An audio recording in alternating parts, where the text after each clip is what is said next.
All right, what we're looking at is the dissection of a bony fish, and we're looking at a surf perch, and that's what you see here. This is also a different type of perch you can see. We're going to go through some of the external anatomy first, and if we look at this particular organism, we can note some of the fins. The first part here on the most anterior region is the pectoral fin, and located just ventrally to that is the pelvic fin. Back here we have the anal fin, and then we also have the caudal fin, which is on the back, and this is considered homocircle because the top and bottom are the same lengths. On the top of the fish we have our dorsal, so our spiny, and our soft rays, and there's two of them. You can see them located here. These particular organisms have a lateral line system, and that's noted, this particular line that runs down the body right here. They have their maxilla and then their dentary, which is going to be this bottom bone that makes this up right here. This right here is the operculum bone, this big one, and it actually covers the gills, and so you can see that. Operculum actually means door for these organisms, just in general. All right, so what we're going to look at now is we're going to look at some internal structures, and as we open it up, the first thing we could note is this large structure right here, and this tells us what the gender of this particular fish is. Looking at a fish on the external side, this is the urogenital opening or pore, and we can't tell if it's a male or female, but when we open it up, we can see inside that these actually comprise the testes, in comparison to opening up and finding this right here, which is the egg sac.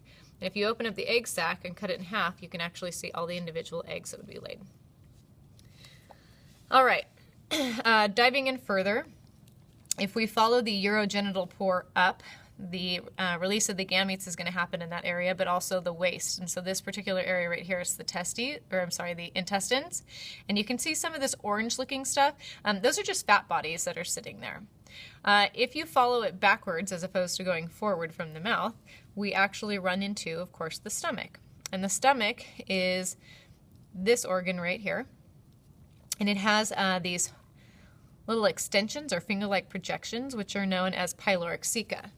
Just to kind of give you a variation of what these might look like, if we look at it in this organism, this would be the stomach right here, and these would be the pyloric ceca.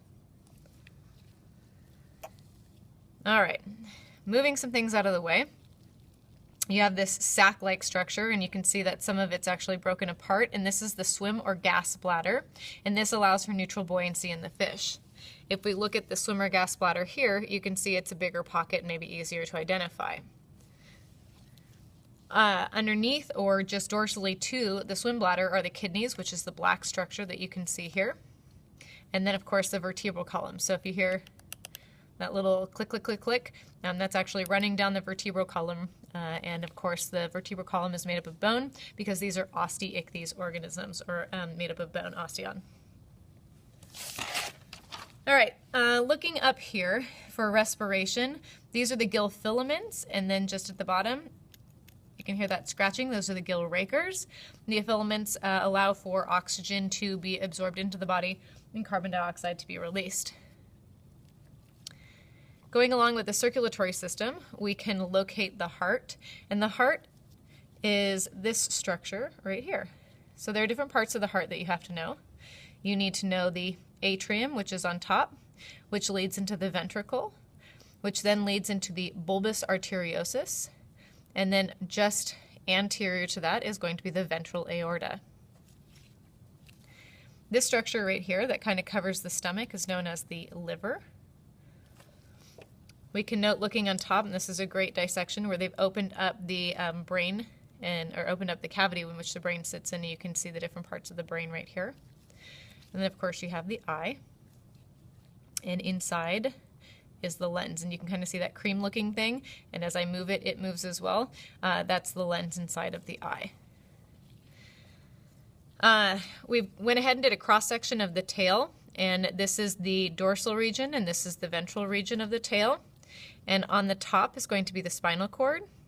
This would be the vertebral column, and then below that right here is going to be the dorsal aorta. The esophagus is actually right in here. So as we open up the mouth, or the probe is actually in the pharynx, esophagus, and gullet. Well, the gullet is a common term used to describe this area, which is also known as the pharynx. And the esophagus continues to lead down into, of course, the stomach. So as the probe is prodding into the stomach area, you can kind of see as I'm moving the probe, the stomach also moves as well.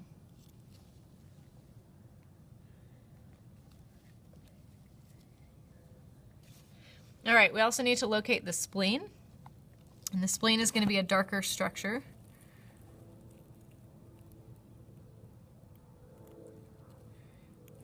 It's easier to see right here. That's the spleen. The intestines aren't always black, but since these are filled, this is why it looks that color. Otherwise, you're going to see them in a creamy color, more like what you see here.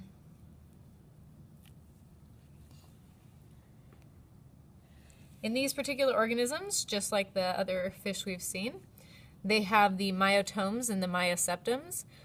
So the myotomes are actually going to be the larger muscle, and the myoseptums, again, are the divisions between each one of those. Also, we have different types of muscle based upon the location on the body. Up at the top, we have epaxial, and down below we have hypaxial muscles.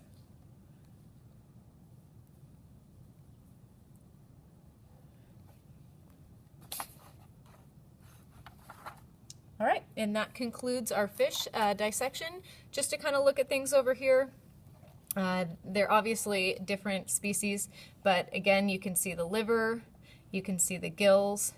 The heart is also located down here. It's a darker color.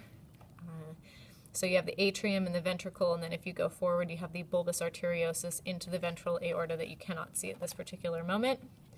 You have the J-shaped stomach with the pyloric ceca into the, of course, intestines, which you can note right here. And they're just a whole bunch of connective tissue keeping them together. And you also have the different muscles that are noted. So the hypaxial up top, epaxial up top, hypaxial on the bottom, and then here's the lateral line system. That's it.